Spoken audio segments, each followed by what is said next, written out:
social sciences, community development, and youth development approaches involving urban street culture, sport methods, and talent development. He has worked as a community developer in these fields in the Dutch context and has combined his interest in his PhD research. This research is supported by the Amsterdam School of Social Work and the Netherlands Institute of Beirut. Please join me in welcoming Sebastian Abdallah.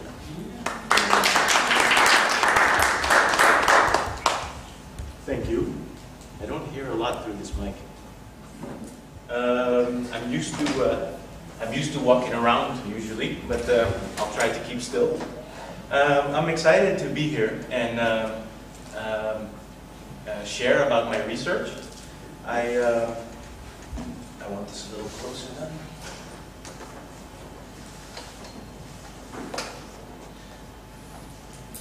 And I sought contact with Issam Fares Institute because I was looking for a platform, for a way to share what I'm doing and to get some response on what I'm doing. So I set up an agenda for the day, for this part of the day, and I will be telling something about why I chose to do this research, something about my methods and theoretical perspectives, and how these perspectives help us understand what I found in the field. And I'd like to end with some questions and a discussion, because I don't think that I found, I found the way to look at these youth or discovered the truth about them. But I do think I have a valuable perspective. But I also feel that there are many people who are also working with youth who I can gain from, who I can profit from, so to speak. So maybe this presentation is in part a little selfish on my part. But I think and I hope that I'll also have something to contribute. Okay.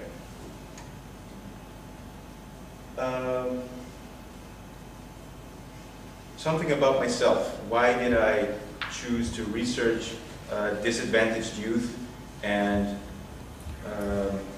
why am I looking at success experiences and talent development? I have a background in youth work and community development, and I've always been working with youth, and I see them, I've seen in practice that a lot of them struggle. Those who come to youth work in Amsterdam, they usually are not reached by other, by the regular organizations, such as schools, sometimes even youth work. So you have to reach out to them in the streets and try to lure them, try to make things attractive to them to get them in. And I thought, what is the strength of youth work? What is the strength of community development NGOs? Because if I looked at how many people do I actually get into a paid job, how many people do I help re-enter education, these are very few people. So I thought, if a funder would say, these are the criteria for which we want to employ you and on which we will evaluate your programs, I would be doing very poorly. But there is something less tangible and less objectively, you can't determine it objectively, but there is something in experience that youth work and community development helps enhance. There are experiences of youth that help them gain control over the course of their lives and help them create a perspective for themselves, broaden their horizon, so to speak. So this interested me, and I wanted to know more about it. In the meanwhile, I had come to Lebanon regularly, and I'd also come to do a master's in sociology here. I did it at AUB, and Professor Giardini was my advisor at the time, so I'm very glad that he's here today. And my thesis back then was on internet cafes. I think no, it wasn't me. I think the microphone is working. Internet cafes in Beirut. It was something that caught my attention. I walked around Beirut and saw internet cafes on every street corner. This was between 2002 and 2004. And I realized that this is where youth come and spend a lot of their time. They come into, they come in after school and stay till late at night. So maybe and hopefully they did part of their homework there also. You want me to trade it? It's on? Oh, it's on.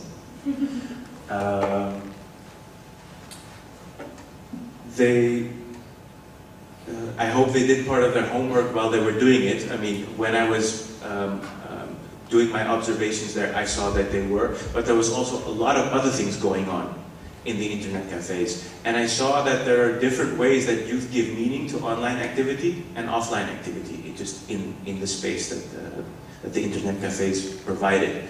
Now the internet cafes dwindled. There's a lot less because more people probably have internet at home.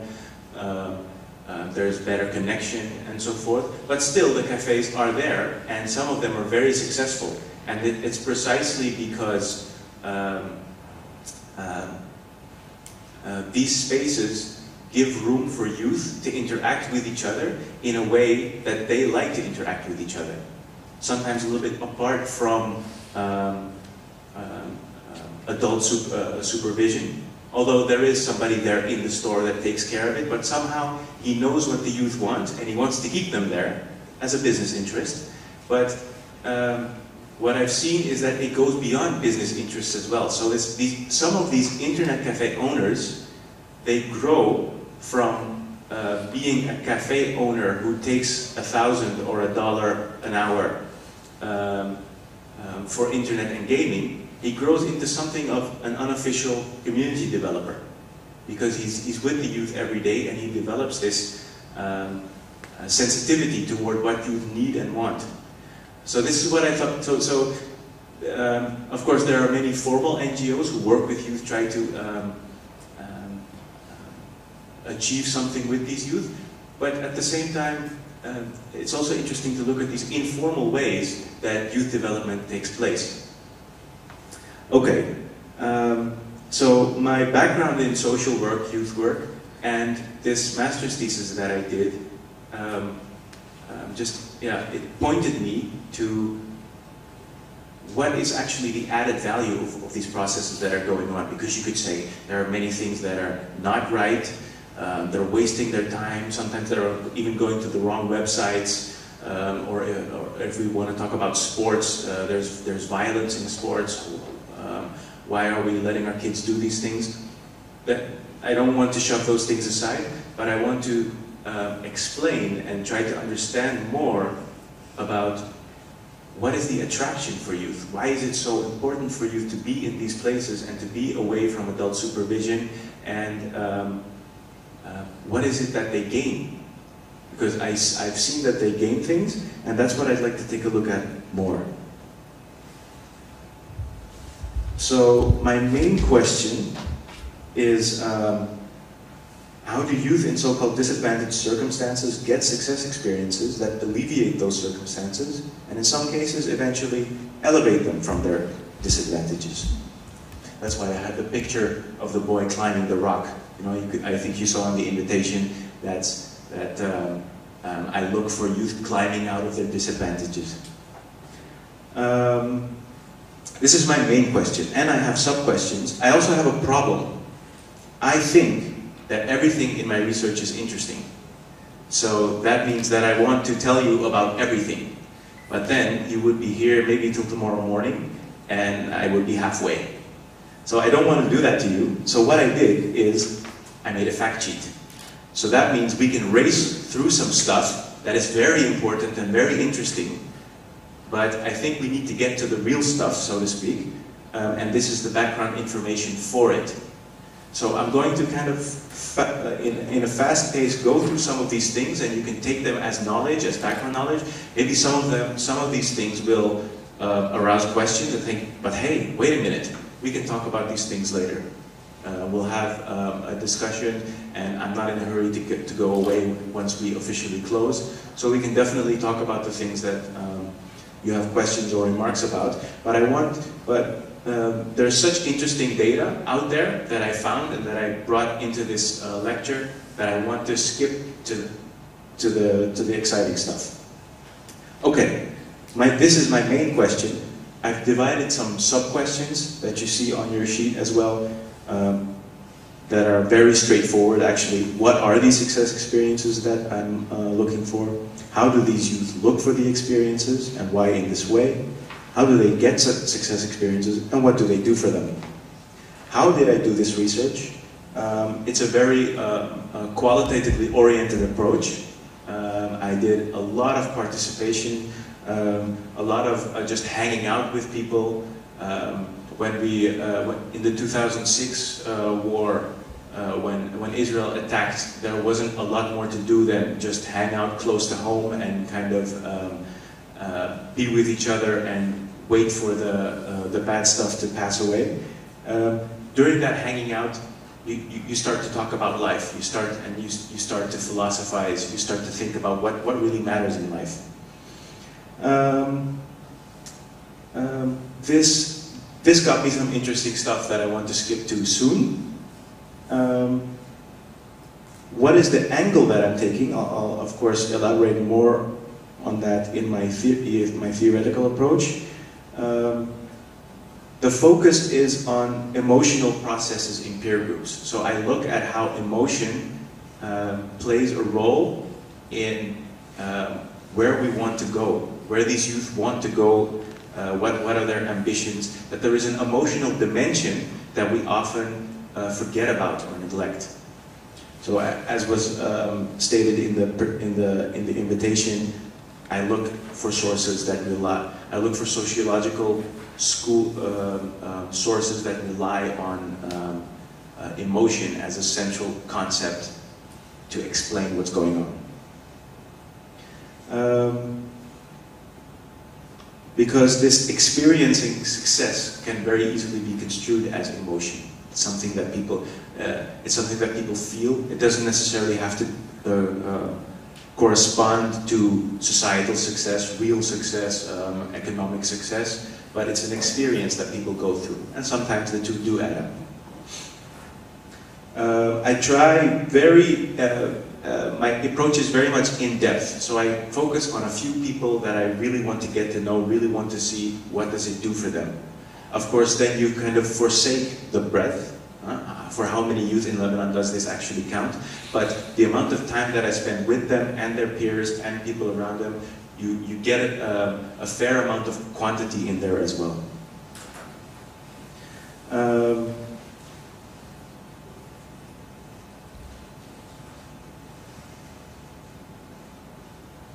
Where did I do research, and where am I still doing research? Different neighborhoods in Beirut, as of course also neighborhoods in Amsterdam. I want to focus a little bit today on Beirut because I feel that we'll get more out of the discussion because we both know about Beirut and not all of us know about Amsterdam. But of course I will take in some examples here and there so that you also know how my research is going there. So different neighborhoods, one a little bit more Christian, the other a bit more Sunni, the other one a bit more Shiite. In that way, I hope to balance out perspectives, experiences. But an interesting finding that I also see is that the youth, no matter from what backgrounds they are, they look for similar kinds of experiences. They have similar kinds of hopes and ambitions. Sometimes there's little differences, but it's interesting to see that even when you look at Amsterdam and Beirut, there are big similarities. What are the activities that I've been involved in? Football, basketball, martial arts, bodybuilding as the sports category, but also just hanging out, people in their free time. What do they like to do? So these are kind of the areas mapped for you. So these are neighborhoods where I've been walking around, talking to people, people that know the neighborhood introduce me to others, so you kind of have a snowball effect in contacts.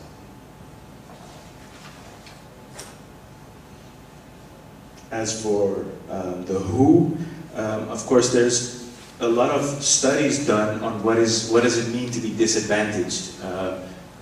It could be economically, it can be socially and culturally, it could be spatially. I remember there was this one phrase that stood out to me, a guy that said, he lives in the outskirts of East Beirut, and he says, I've lived here now I've lived in Lebanon all my life, that's 30 years, and not one time in my life have I seen electricity 24 hours in one day. 24 consecutive hours. There is something about space over there. The electricity cuts more than, for instance, on this side of the city. So there is something about space, and that we shall also see that in the conversations that I have recorded, that people feel that the place where they are is worth less than other places, and so that's very interesting. So these are, of course, broad sociological categories, kind of macro categories that you see here. I'm not going to dissect these, and I'm not going to explain them. I'm going to show how youth look at these categories and how they talk about them, especially when you're not asking for them. You know, you can ask them in interviews for things, but once you just let people speak and you just hang out and you kind of disappear to the background, people reveal a lot more interesting information often than in formal interviews. Okay, what is the theory that I rely on to create a perspective on how emotion has this central role and yet neglected role in youth's success experiences? I'm trained as a sociologist myself, so I mainly depend on sociological study as well. Goffman is somebody who is one of the most important people who popularized the idea of frame analysis. And I love the subtitle, The Organization of Experience. So he says that experiences are organized. We feel that they are spontaneous and that they are something that comes from within, but he actually says no, it's something that is made with each other and that is construed. There's a lot of effort into experience. There's even a lot of effort into organizing normality. Even what we're doing now here in this room, we're all trying to be normal. We're trying, and we're all thinking. We don't really think it out loud or think it in words, but we all came here with an idea of what is normal in this room. And it's very interesting to look at how we use emotion and how we control emotion in order to achieve this. Okay, from there, Hochschild is somebody who looks within those frames. What is a normal feeling in these frames? So if we have framed this as a public lecture, and we have framed the situation as I'm speaking here, you're silent until it's your turn to talk. Sometimes there is a disruption in that, but then everybody will construe that as a disruption too. Nobody will say that wasn't a disruption. And how are we supposed to feel about that? If somebody would now stand up and shout, a lot of you would feel shame. And it's very interesting that, and I would too. And it's very interesting because it's the other person that did it, but I feel shame for him. Why? Because I have rules for when I should feel shame. So it's a very interesting theory that Hochschild developed, and that Duyvendak, a Dutch sociologist, and Collins, an American sociologist, developed even more. And I will talk about that on the pages that follow. Let me see. Duyvendak and colleagues developed a theory called Discourse Resonance, and it's mainly about how to mobilize people. How do you get people to stand up and go for something? Where do they get their energy? When do they start seeing responsibilities? Well, and what they've actually come up with is that somebody in power, and that could be politicians, it could be media, they, in their words, in their attitude, they strike a chord, and the chord is emotionally charged. They strike a chord with people, and they see, this gives us space to maneuver. This gives us space to mobilize ourselves. For instance, take the streets, make a difference.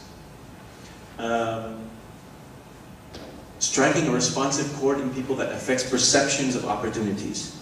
So this is an important idea, because for the youth that I'm studying, what do they see as possibilities? What do they see as opportunities? And what do they see as, oh, this is not for me? So in that, what resonates with them?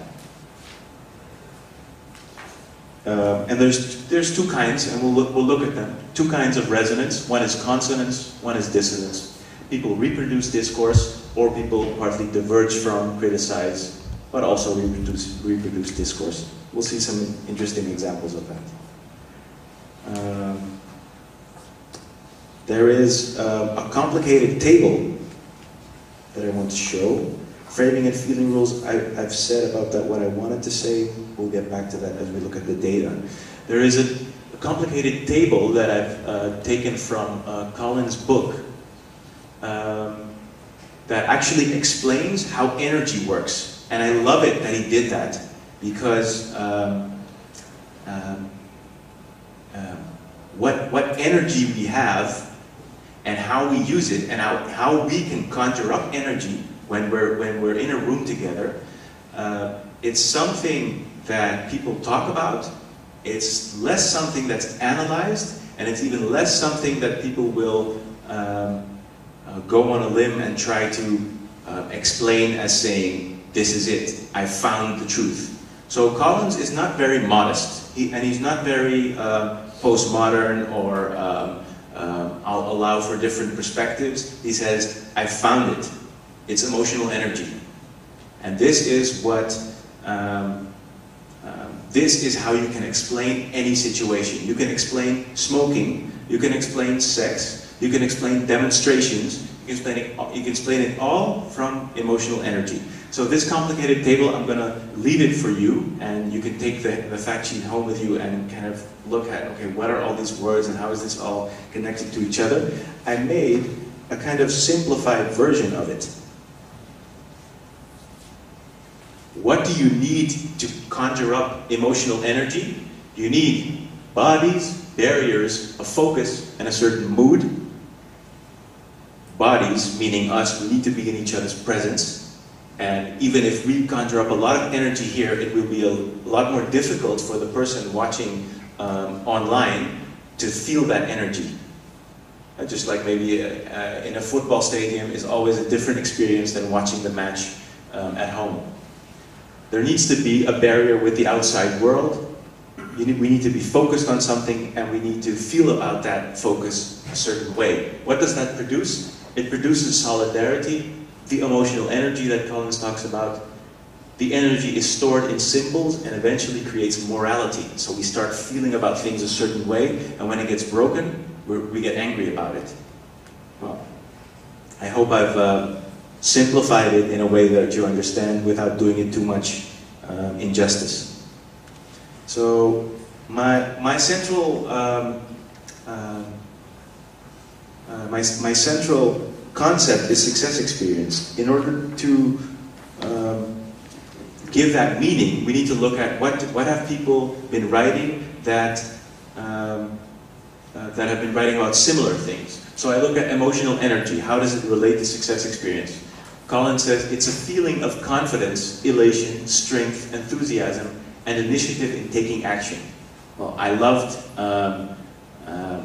that definition of the concept, and I love the way he writes about it because it comes so close to success experience. Something else, he talks about mutual entrainment. to get into a shared rhythm, caught up in each other's motions and emotions, and to signal and confirm a common focus of attention, and thus a state of intersubjectivity. Then there is the famous psychologist with an unpronounceable name. You can see it underneath there. Is it Csikszentmihalyi? I don't know. But anyway, he's very famous for his writings on flow. Flow at work, flow in your hobbies, flow in life. What does he mean by it? Attaining a goal in a productive way by own capacities and great effort, leading to an achievement that gives feelings of satisfaction, happiness, and pride to the person in question. I also love that concept because it comes so close to what I'm talking about with success experiences. I haven't come to like a definite definition of the success experience that I'm looking at, and I want to do that in dialogue with the youth that I research also. But it comes very close to the emotional energy and flow that these other writers look at. Questions that I have is that Collins says emotional energy is kind of a zero-sum game. If I get energy, then others will get less. Oh, something happened here. Anybody up for an update? If I get energy, get pumped up in a certain situation, most likely others will be either losing energy or having a lot less energy than me. So whoever gets more, others will probably get less. So my question is, does that also count for success experiences? Somebody achieves something, feels very good about it, can't others ride the wave with that person? Or is a wave rideable together? That's a question that I have. Something else, in a flow experience, you need to be tested to your maximum. You need to be stretched psychologically, emotionally, physically. But a success experience can also be something that, without great effort, can feel really good. So to do something effortlessly, and especially showing other people that you're doing it effortlessly, can really feel as a success. So these are things that I'm thinking, like, how does it relate to flow and emotional energy? Another thing that I look at, people always ask me, Sebastian, you're researching success experiences, but what do you mean? Does it just have to feel good to the youth? So if they're smoking marijuana, going to prostitutes, maybe even doing a really good bank job, without getting caught, is that a success experience? Are you okay with that? Well, I would say, okay, morally I'm not okay with it, but as a researcher, I am interested in what it does for people. At the same time, I do see that there are paths of development for youth, and that usually the criminal path or the morally condemned path doesn't yield a lot of chances for further development. So somewhere it stops. That's what I've been seeing so far. So there is a moral aspect to when is a success experience really successful. But I'm not 100%, like, I haven't defined it 100% and worked out the details. So that's maybe also something that we can discuss. All right.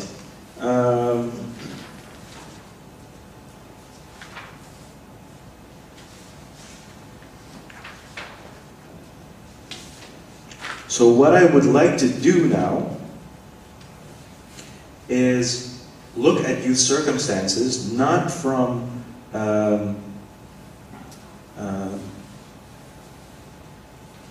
the broad sociological categories like culture, society, economics, but what happens between people. How do we do that? Collins says, establish a baseline. What is normal for people? So, prevailing frames and successful interactions. What do people frame the situation as, and what do people feel is successful in the situation? Like he says, success in a situation is it's rhythm. So how fast do people talk? How fast do I talk, and when I stop, how fast do you answer? If there is 1 second between my talk and your answering, then it's already an awkward silence. 1 second or a second and a half. So success in interaction, it's something very rhythmically, and it's also something that we do with our bodies. Like the more we synchronize, the more we do the same, the more successful we feel in our interactions. We're going to look at some ways that youth can store energy and keep it for a later moment through symbols. And a symbol could be another person, but it could also be a theme of talking. And the power of emotional energy is actually that it can make new frames. There is a reframing power of emotional energy, which allows us to think about our situations in a new way, and it allows us to feel about them in a new way. That's the interesting part. So one of the things that I said that I would do is look at martial arts. The interesting thing there is that martial arts, in order to be trained in martial arts, you have to be trained by an expert. You can't say like, yeah, I've been training for 3 months, I know a little bit of the techniques, I'll teach you what I know. You'll get somewhere, but you won't get far. Right now, I'm training at a place called, here in Beirut, called the Golden Body Club. And this guy masters several martial arts. They're on the door here.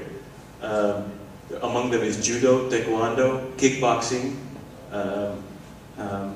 Sleh Abyad is apparently a French translated word for martial arts. So this guy has been doing it all his life and is a master in it. This guy in itself, when he walks in, he is a symbol of authority, and he is a symbol of energy. We know we're going to get a super class today. We're part of an elite just by being in the same room with him. What do? You do a lot of the same things as a group. You're moving your bodies in the same way. You're listening to the instructor. You're obeying. You're doing it. That feeling, that creates an enormous energy with each other. Just think of synchronized dancing. Think of huge crowds doing the same thing. If you all cheer at the same time, it creates an enormous energy that lasts. If you think of cheering in a crowd, that doesn't last very long. If you disperse, then afterwards there is not that much more energy. But this way of regularly training with each other and doing the same things, knowing the same things, having gone through the same processes, creates a lot of, creates an energy through which you recognize each other and you know we're doing something together, we're achieving something, we're getting somewhere. We're getting somewhere in the sports and we're getting somewhere in life. You work a lot in twos, so there's a lot of pushing each other beyond the limits. You think you have limits, and then when you train together, the other pushes you, come on, give me 2 more, give me 5 more. This way of pushing each other, it makes you realize that you're able to do more than you thought you could, and so it expands your horizons. A very important factor is transforming the body and mind. A lot of the youth that I work with, they say things like, whatever I try to do doesn't make a difference, especially in Lebanon. Like, the best thing I can do is travel. I'm not getting anywhere.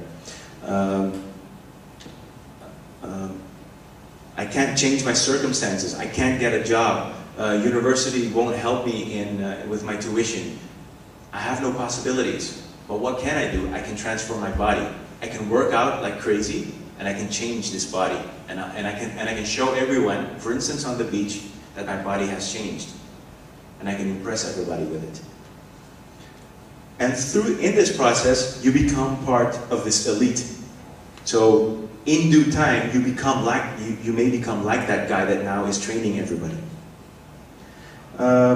This is a fairly straightforward example of how Colin's emotional energy works if you look at these points. I don't think, maybe you'll have some questions about it, but I think that most of you will see like, I just saw some sheets on the theory, I now see how it works in practice, it kind of coincides. But it's more pervasive than that. It's in everyday life. It's not just in kickboxing and the high level training that these people do. It's in things that we do every day. And if you want to talk about symbols that store energy, this is what a lot of people see who go into these training, into these clubs. I don't know if they're expecting to one day look like that. And then you kind of go down this dark alley and then it's separated from men and women in some neighborhoods. But these pictures, I don't think a lot of the youth actually think, I'm going to look like that in a few years or whatever, but they do speak to the imagination, or they say something, or maybe they look funny, they do something with people that reinforces why they come there. Okay, now beyond these places where very few people come and find their way out of their disadvantages, if only for a short while they're training there.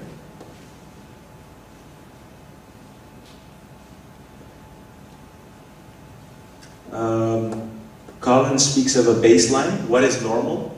What is normal between us? How do we produce normality? And Goffman talks about first order frames. If I look at what do different youth perceive as normal, what am I going to do? I see some different things. I see victimhood, people who make themselves the victim of the situation. I can't do anything. I'm a victim of this society. I need to get somewhere, but I can't. It was a very interesting, a friend of mine married an Armenian from Armenia, and she's been living here 10 months now, and one of the first phrases that she learned was, "Wain hiya dawla." Where is the state?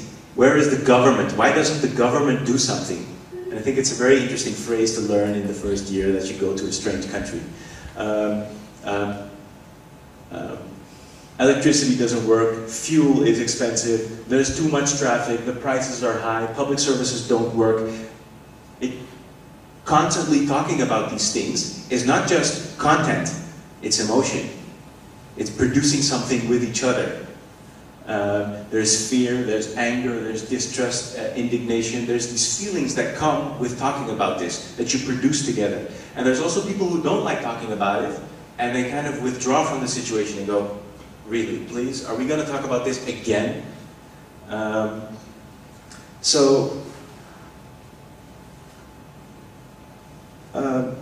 The baseline, what is expected, how are we expected to talk about electricity, fuel, traffic prices, public services?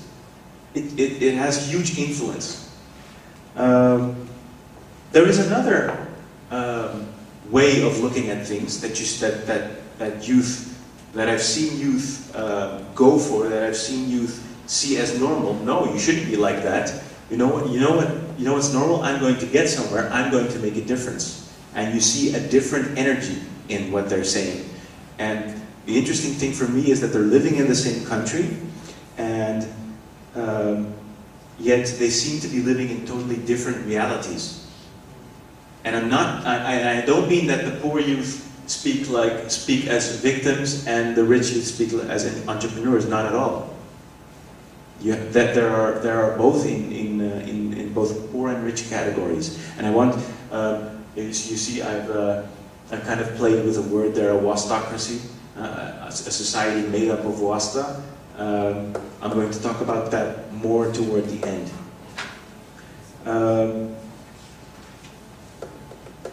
I want to show you how youth create this energy.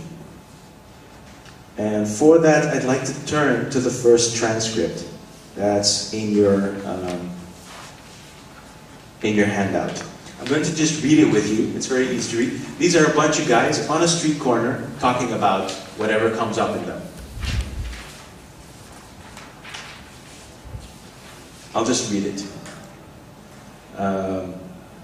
My uncle is coming over from America soon. He's going to buy a chalet at the beach just past June. That means we're going to have beach parties every week. Shadi says, great. Paulle says, Efes. For those who don't know, it's a Turkish brand of beer. This is going to be great. Finally something else than hanging around here. We're going to have some fun this summer. But we need to get some girls to come with us though. Yeah, don't worry, they'll come. Paulle says, they'll come. And who are you, Don Juan? Everybody laughs at him. You'll get them to come in your Peugeot? Look at that one, pointing to a car nearby. You'll get them to come in that one, not in your Peugeot. Paulle says, give me a Ferrari. Shadi says, I don't need a Ferrari, I'll settle for that one anytime. Yeah, but what are you going to do when you need to have parts changed? You don't have the money. Shadi says, change parts, whatever, as long as I have the car. And Paulle says, here in Lebanon, how do you want to make money to buy any car? Yeah, Lebanon sucks. The government won't even let us have a bicycle. Don't even talk about cars. Bunch of thieves, all of them. I've been wearing these shoes for 2 years now, I can't even buy new ones. So here you see that through talk, people make reality. The government won't let us have bicycles. The fact that I don't have a bike is the government's fault. I could have an expensive car, but let's think realistically. I don't have money for the parts. So with each other, they're creating a reality. What are they doing here? On the one hand, they're just hanging out. They're being guys together, and they're talking about stuff that sucks because life sucks a lot of the time. So it's kind of the normal thing to do. Whenever a silence comes, usually what comes up is something negative. I'm not saying in general, but for certain groups of youth. They kind of hang around as bosses of the street. The street is theirs. They own the street. And they also use it as a way to identify themselves. And I'm in the Shere. I'm from the streets. I'm not like those AUB people who call for their mommies and daddies and need stuff done. I'm from the streets. I know what life is like. But that delimits their possibilities also. Because what do they have beyond that street? Can they get anywhere? So they kind of close their own doors, not because they're stupid or because their parents don't have money, but a lot of it is the way they perceive their opportunities. Let me see, I have to make some choices.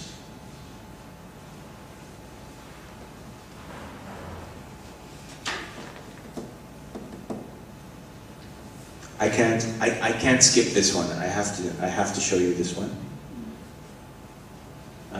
This is another one, and it's on different dimensions. It's interesting on values.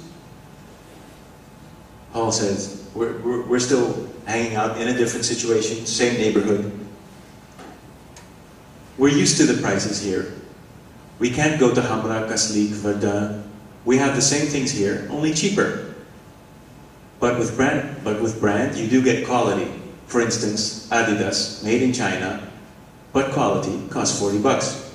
But a normal shirt made in China doesn't last 2 weeks. So I say, come on, lots of brand clothes go bad after a short while.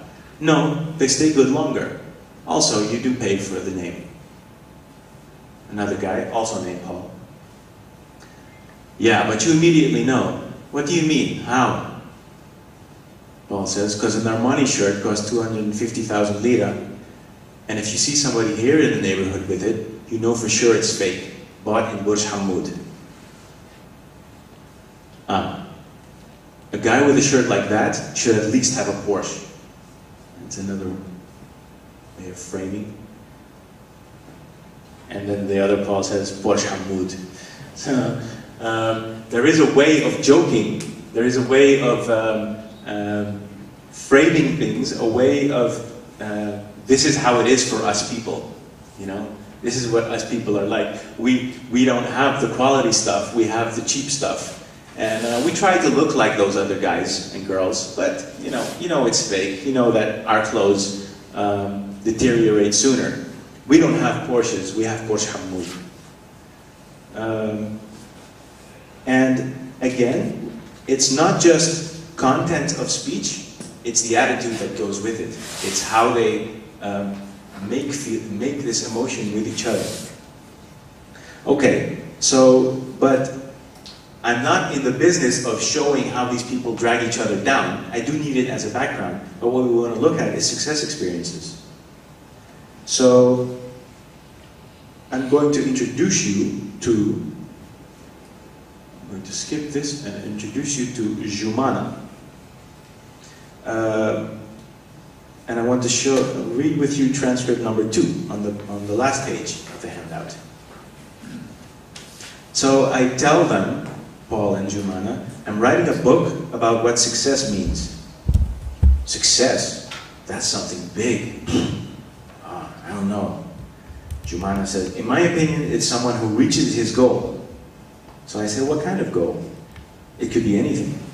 No, not anything. Success is when someone, for example, who studies, gets his degree, a job, gets married, a house, a car. I said, okay, that's the big picture. Yeah, but that's success. I said, but it could be many things. What someone sees as success could be success. Paul says, yeah, but not just anything. I said, why not? Jumana, when you bought a car, wasn't that a success? And Paul's like, no, that's not. Anybody can buy a car. And I start to provoke. And I say, but it could be small things. It could be going to the beach. We had just come from the beach. The beach. There were 20,000 people at the beach today. No. Success is someone who works, studies, buys a house, takes care of himself, establishes himself. And then Jumana says, it's someone who reaches his goal, but you can't succeed unless you put effort into it. For example, I went to the university, I couldn't go to all the classes, so I didn't know what they were about, so I had to put time into it. Sometimes I didn't sleep, or 3 hours only. I had to pass the test, I had to make it. You have to have determination. I can't sit back and let things happen to me. Whatever comes up against me, I'm going to make it. I could have said, oh, my father died, everything's against me. But no, I'm going to work and I'm going to pass. So at that point, Paul looks at his sister and goes, yeah, that's success. And she closes with, I think you can't have success unless you have hope. Unless you have hope, you won't do anything. So what's very interesting here is that she's not just giving her opinion. She's not saying, well, I've thought about this, and let me give you my well-informed opinion. This is what I call embodied success. She was preaching it. You know, she was saying, I know what success is. I've thought about this. I have lived it, and I'm still living it. And she's in a hard situation. They don't have a lot of money to go around. They have to make ends meet in very creative ways. But she immediately connects with my idea. Yeah, success could be anything. You just need to set a goal for yourself and you need to go for it. So in this very tough situation, she knows what to do. And it was as if when I said I'm going to write a book about success, she was like, this is about me. I know what this is about.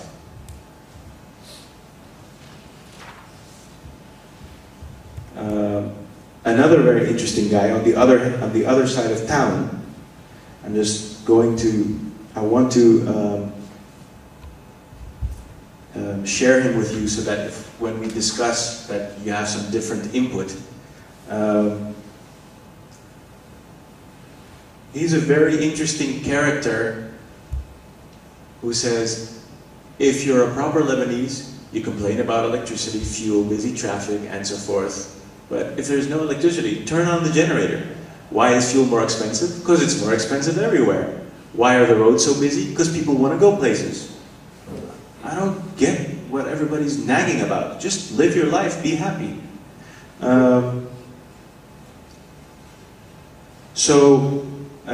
This is a very interesting example of dissonance. So, what is resonance?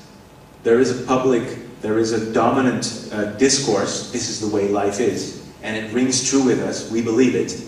Dissonance is, I believe it, I see it, but I don't agree with it, and I think there is a different way. He is a student. We're going to look at his life a little bit more. He quit when he was 22, then came back to the university at 24. And he has very interesting things to say about Wayne Dowden also. Because he said to me, I think it was this week even, he said to me, you know, even ministers in cabinet say, Wayne Dowden, the state should do this, the state should do that. And I'm looking at this guy on the news and go, but aren't you the state? Aren't you co-responsible with the colleagues that you're talking about? So the state is always somebody else. So if you would see, what is a dominant discourse in Lebanon? The state is responsible, but if we'd ask, where really is the state? You know, there's even this this joke about Wayne Dowden. You can't find it because it's always, people are always pointing at somewhere else. So people reproduce that discourse, and here is a guy who says, I don't think I'm going to reproduce this. This is not very productive for me. It doesn't work for me. It doesn't get me anywhere. But then an interesting question is, where did he get the mindset? Where does he get the power? Where does he get the sharp intellect in order to have this viewpoint? Because there's a lot of peers of his age who just who say Wayne Dowden and have this attitude of victimhood. I see that if we look at in what circles does he do his thing, in what circles does he thrive, in what circles, which people does he look for to communicate with. So he's in management information systems. I have no idea why he's studying that.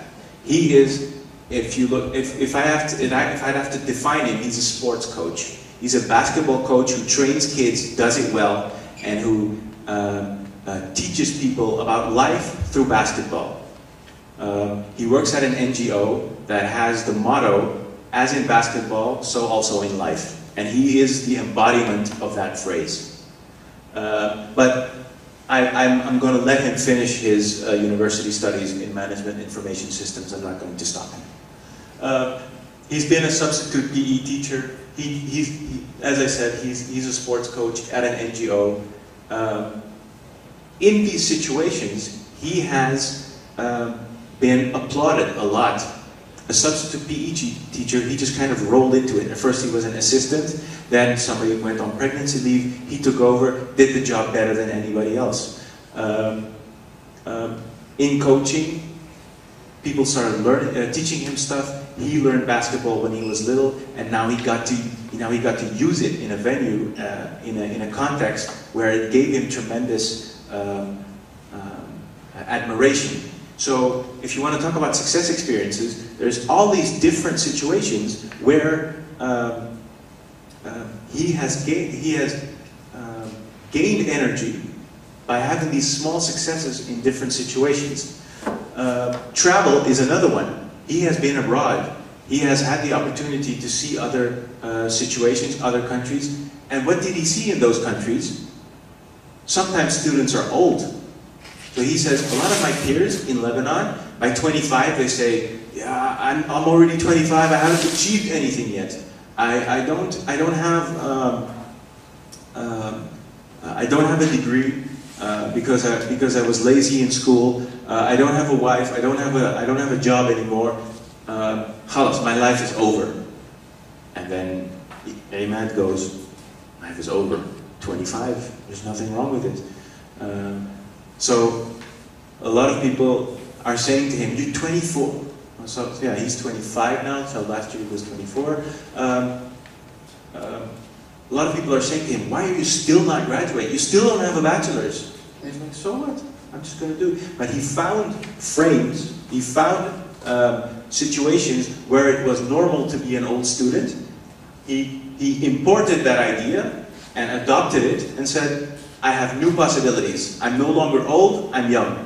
Although, according to these old frames of my peers, seemingly I'm old. So this is a way that so we could say there are studies done that positivism, an optimistic attitude helps people in life. So what I'm interested in now is where do they get it? And I think that I have something here that you need to put people in the right situations, or they need to look for the right situations where they can have these little successes, and they over time store up energy with which they can meet bigger and bigger challenges. Drawing to a close, I want to say something about where I am in my comparison between Beirut and Amsterdam, because there are very interesting similarities. If we looked about the guys complaining in the street, making jokes, Posh Hamoud, the very interesting thing is that there are very similar things happening on street corners in Amsterdam. Same ways of ridiculing themselves, but of course they're the only ones allowed to ridicule themselves. Don't let somebody else do it for them. The same complaints, and also reenactments like plays, playing with each other about situations that recently happened to them. These are very comparable.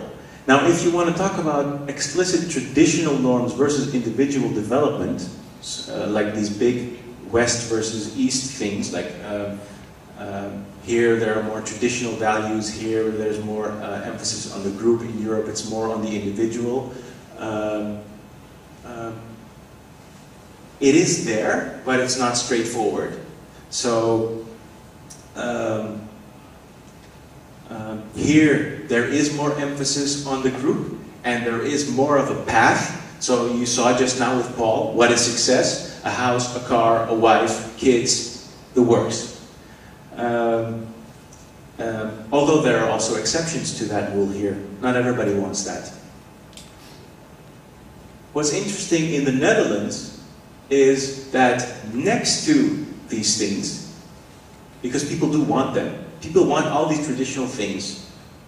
Although we say there's been a cultural revolution and things have, now people are free to do whatever they want and they don't have to do this thing that Paulle is talking about anymore. People still want these things. But there is an extra burden. What is this burden? You have to excel in something. Next to having the house, the car, the spouse, children, success, and so forth, the question is, how are you going to stand out as an individual? Belonging to the group is not enough. How are you going to show that next to a diploma, a job, and so forth, that you have personal talents and ambitions? How are you going to make them count? Make them visible? So, there is this idea that you have to, it's not setting people free from the old situation. The old situation has kind of it hasn't evaporated, but it's kind of, there has become, seemingly there's less pressure. But if you actually look at what do people do, they still get diplomas, try to get a good job, try to find a spouse, buy a house, and so forth. They still do all those things. Only when you ask them, is that an ideal? And you say, no, we're liberal, you know, we can do whatever we want, but still 80–90% of the people still do that. But next to that, there is this burden. What are you? How do you make yourself count as a person in society? Not just by those things. So there's this extra dimension. This brings with it a kind of an illusion that as individuals we can 100% make our lives. We can construct our lives perfectly the way that we want it, because society, we have organized society in a way that works for us. Now, that connects to my thoughts on wastocracy and meritocracy. There are, in a society where wasta is prevalent, you can look at the positive things. If you look at the negative things, you would say, like, there is a human resource problem, because not the best person for the job is going to get the job, but the one with the best contacts. But if you look at meritocracy, where merit is supposed to get you ahead in life, there is an illusion to it that that is the only factor playing. So proponents of meritocracy don't like sociologists, because they look at the surroundings and the factors outside of the person helping or dissuading or obstructing the person from getting where they would like to be. So I wouldn't frame it as oh, Lebanon has this system based on wasta and it's not good, and at least in Europe there is a merit-based society. There is because there is very much here room for personal development, and there is even an emphasis on you having to do the job, you getting the job done. And in the Netherlands, there is an illusion of that's the only thing that counts. So I wouldn't put it as evil against good or something, but there are tricky things in both societies. And this is kind of where I am now, and that's also where I would like to leave it. So,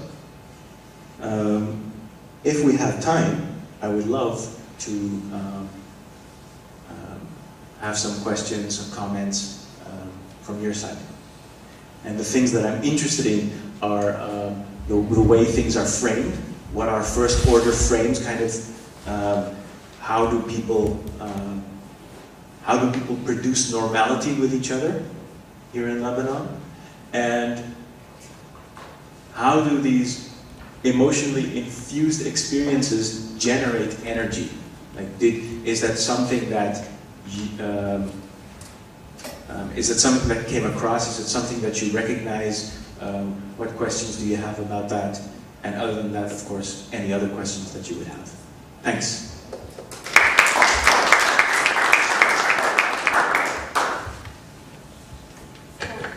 Maybe I can start with a question. Sure. I think you mentioned earlier that this research is relevant to many debates about the intervention of different NGOs or community workers with youth. Have you been noticing any difference among youth who were part of such interventions, who were part of activities by NGOs who supposedly empower youth? Do they have different notions of success, or is it the same? And I think the other question is,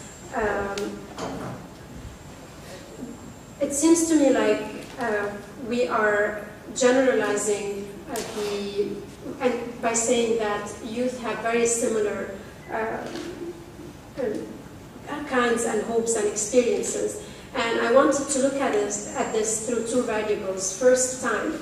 Since you have been working and talking to youth for a period of time, have you noticed that following certain events, especially in Lebanon, these notions of success have changed when you met with these people for the first time and now? And the other variable is obviously culture. So you mentioned that there's a difference in the overarching culture of individualism versus traditional values that we have here. So do you see this as a tiebreaker between how people define success in Beirut versus in Amsterdam?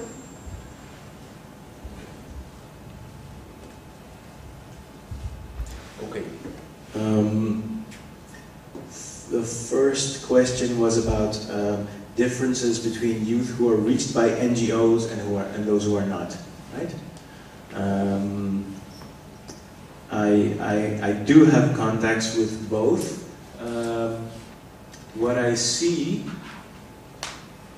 in their perception of success, talent, possibilities is that it's very comparable between youth who are in NGO programs and those who are not.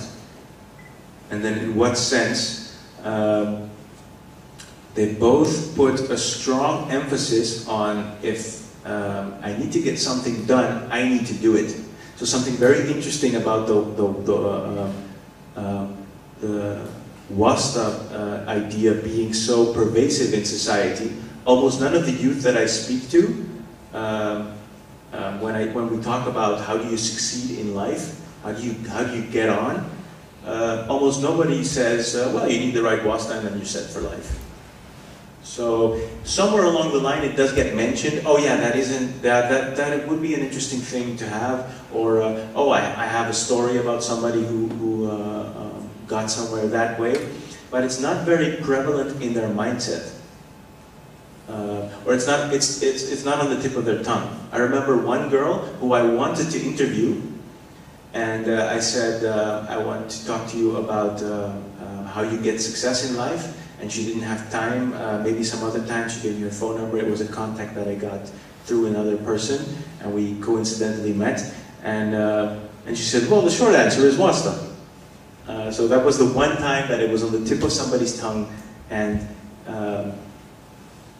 but in general, there's this idea, I have to work hard, I have to make it happen. Now, that's perception. If you look at practice, there is a big difference, because youth that really reach, NGOs that really reach youth, provide possibilities, facilities for these youth to really thrive. So the NGOs that really work at it, they make a difference in the youth's lives in that they give the youth a platform, an opportunity, encouragement, just attention. I'm there for you. I want to listen to you. A lot of times, youth in disadvantaged circumstances don't have adults that take time to listen, or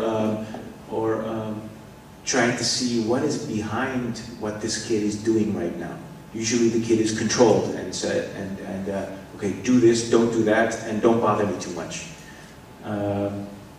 So there is a very big difference in flourishing, I would say.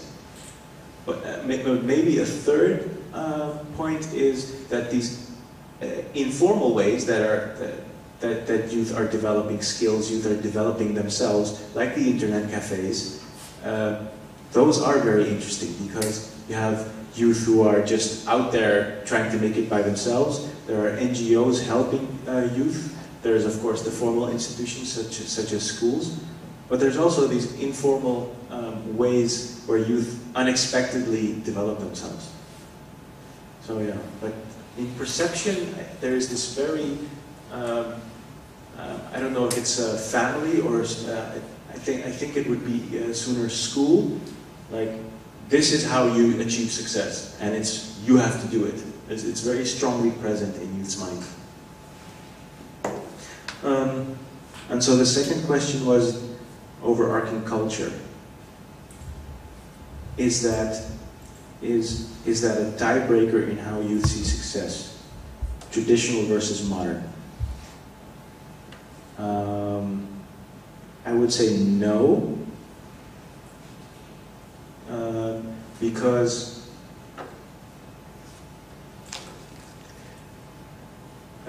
because it actually links to the previous answer. Youth have this very strong idea here. If you want to have success, you need to work at it really hard. And if need be, you need to work harder than others, because maybe you're not as smart or you don't have as much money or whatever. So then you just need to put in more time, and then you'll achieve it.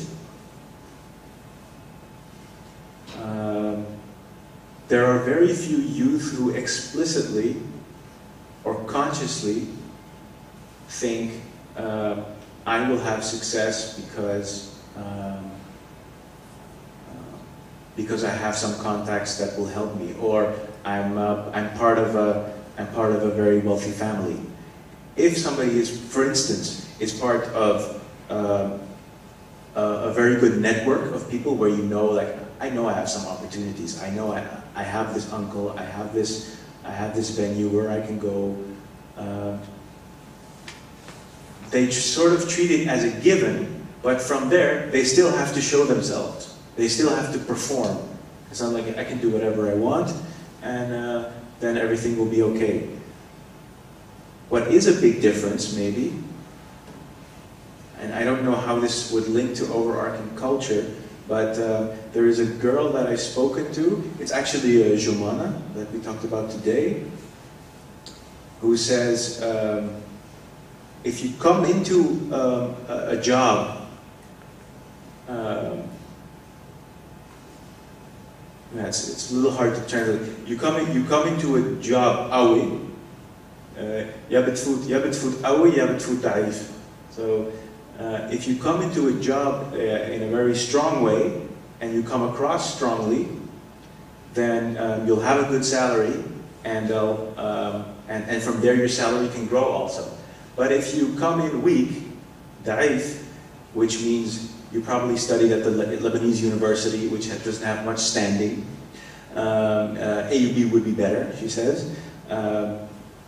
Then you get half the salary of the other people. But what's more, your salary won't increase much over the years. So the best thing you can do is study, work here as experience, become a little bit stronger, but then leave at some point, because you will never have the opportunity to really that will really do justice to you. So I don't know how that links to culture. I would sooner say that has something to do with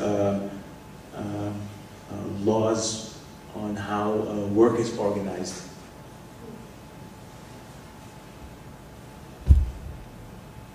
Are there other reactions? Maybe just the things that we're talking about now?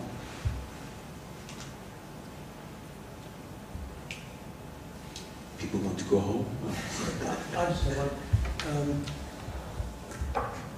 Sebastian, you focused on very micro level discourse that's occurring.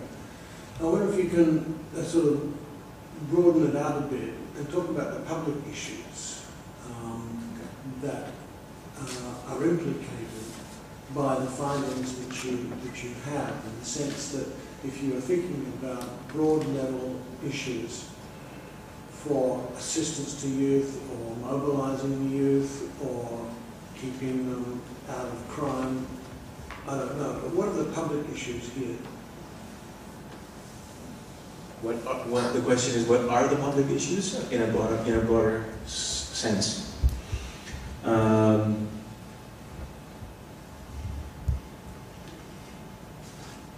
Well, the broadest issue is when he get doubted. Okay. What I've come across, let's see.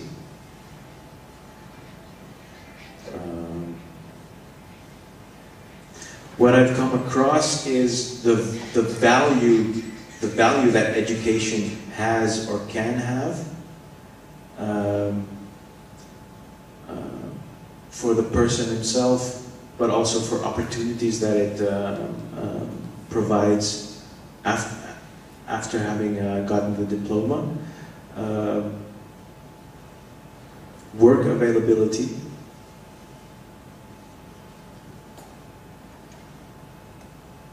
If you look at crime, I've looked a little bit at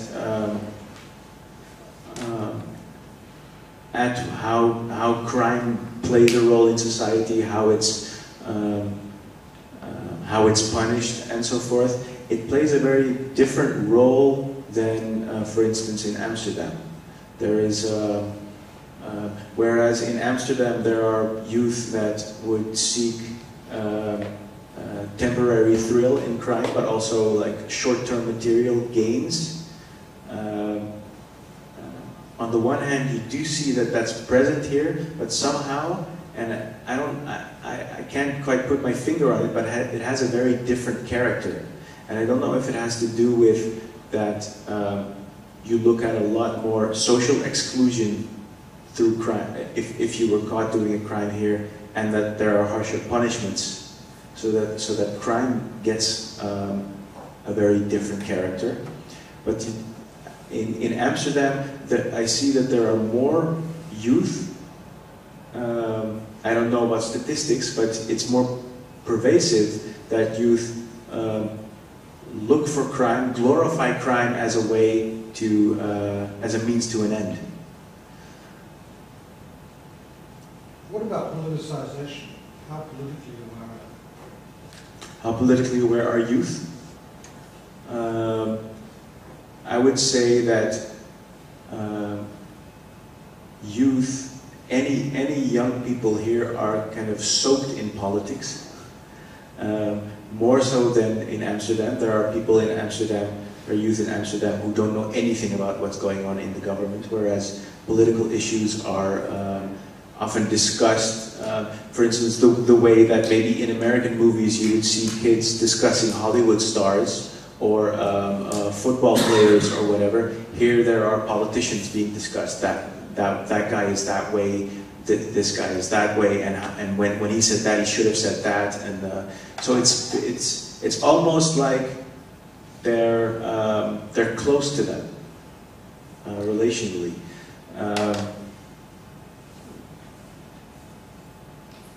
What I see that it does in terms of possibilities for themselves, maybe that is very different throughout the city. There are youth who say, for instance, there's Christian youth who say, we are the last bastion of the Middle East. We protect Christianity in this area, and we need to. And if I'd have to do that with my life, I would, because I need to make sure that we continue in this area, in the Middle East. There is, of course, I guess you could say there is a similarity in rhetoric when it comes to resistance talk. Lebanon having the resistance, or even being the resistance. You could say that it's a very dominant frame, and it's also a very powerfully motivating and mobilizing frame. How does that connect to what you see as possibilities? I have not personally seen that youth, for instance, say the way I'm going to make a difference is by joining the resistance, becoming some sort of elite warrior or something. So once it comes to these kinds of issues, youth do have a rhetoric, but there is no clear connection, and that means that I'm going to do this and this and this and this. What I've seen is the concrete actions of people relate to, for instance, this basketball coach. He is not in the resistance, and he applauds whenever the resistance achieves something. He says that's good, and they should. But when he wants to make a difference for youth on the street and wants to see them thrive and wants to make a difference for them as other people have done for him, he says, I don't want to connect that to politics. That's going to make things difficult. So maybe that's an answer to the question when youth really want to put their words into actions, they say, let's not politicize it because that's going to complicate it and it could get abducted by a strand of politics. Yes, Sebastian, thank you very much for your talk today. I think it was very interesting. I have a question. You've been working for a long time in youth work in Amsterdam, but also through your research being involved in youth here in Beirut, maybe also with agencies here in Lebanon that deal with youth. What do you think, in your experience and on the basis of your insights, could be improved perhaps, or maybe changed, or do you have any suggestions for the Lebanese context or the Beirut context for working with youth and trying to alleviate perhaps some out of their disadvantagedness, and maybe also the other way around. I mean, what could people in Holland learn from the situation here in Beirut? Yeah. Thanks for the question. I like that question, and what I see is that there is a lot of there are a lot of ideas. There is a lot of energy here, and there is a lot of willingness. And at the same time, I see people saying, "Yes, but we have energy, willingness. I have friends who would also like to do something, but what can you do?" And I would say, don't ask that question, "What can you do?" as a rhetorical question, but try to answer that question. What I see happening now, just in the last month, is that different people are trying to connect with each other. And I've also, through my research, I get to know these very interesting people, and I say, "Hey, you should meet that person. You should meet that person, because you're doing similar things. You should be connecting with each other." The basketball coach that I spoke of has interesting things about, has interesting ideas about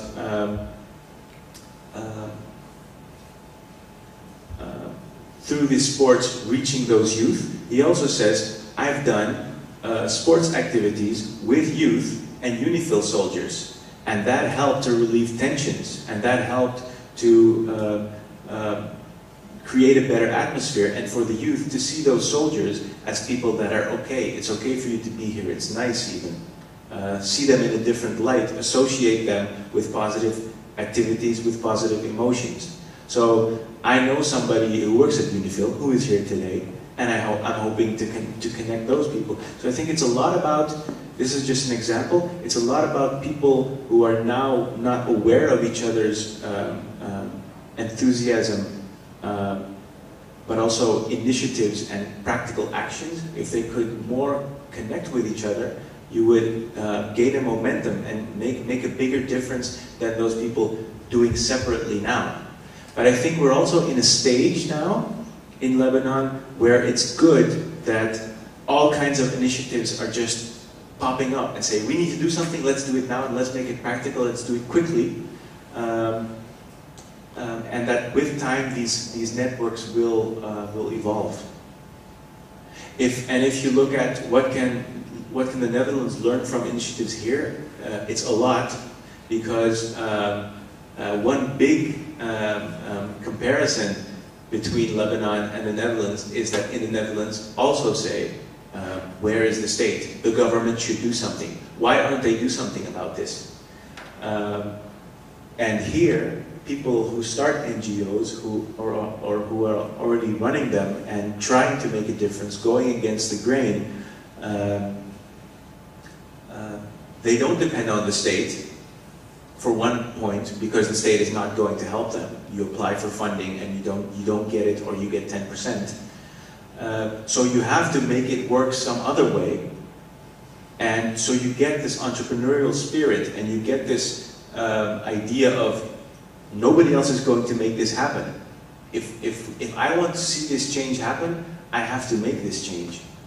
I'm going to have to do it. Who can I mobilize? Am I going to quit my job for it and start raising funds so that I can get paid for it? Am I going to do it next to my job? So there is a lot more going out on a limb here than in the Netherlands. In the Netherlands, it's more like, yeah, I don't know, what am I going to do? Like, put my career on the line? I don't know. So that is something that I think less reliance on the government. Here it's a must to survive. And in the Netherlands, it would free up possibilities, because being dependent on state funds in the Netherlands also means meeting all kinds of criteria that sometimes you just don't want to meet. So I think that's a way that the reverse learning could work. I think we ran out of time, because it's already 5:30. Thank you everyone for joining us today, and we hope to see you in future events. I would like to thank Sebastian again for this very interesting presentation, and I would like to thank the Netherlands Institute for being with us today and for supporting this research. Thank you. Thank you.